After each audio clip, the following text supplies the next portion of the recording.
you said, how do I balance it? And I think it's funny, like I used to want to try and balance people's worlds as a clinician, and I want to, you know, women still come in and are like, I'm so tired, like I'm working all the time, I'm yelling at the kids, I'm not having sex with my husband, I'm this and I'm that, I'm holding weight and I'm hormonal, the skin's out, breaking out. Yeah. I just need to get some balance. How do I get some balance? And that is honestly, I could record it over and over. And I just don't think it's correct. Balance is probably some mystical place that nobody actually knows where it is. And, you know, wherever there is, wherever we do one thing, there's always sacrifice. Yeah. So when I started doing, like, I wanted space to be able to move forward, I had to sacrifice something, didn't I?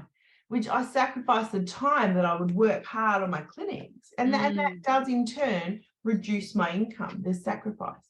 If I don't want to work on the holidays, I have to sacrifice my time and do things differently another way. There's always, you know, so is it actually balance? I don't think so. I think we have to work out what we're going to prioritize, why we want to do it, how we want to do it, what does it look like, and then we work out a way to make it fit. Because the amount of times I have mums in here and I think, you know what, you actually hate your job, you're not enjoying being a parent, this isn't working for you.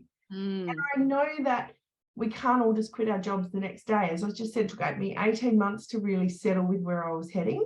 Yes. But we don't know our ideal life and we don't know our non-negotiables, we can't even create what it is we do want. And what we want is contentment and happiness and joy. That to me is the so-called balance. So I don't think it's about creating balance. I think it's about creating the life that we want, and then it falls into place. Yeah. And I love how you said the word sacrifice, because you are right? Whenever we're choosing to do something, we are choosing not to do something else. Yeah.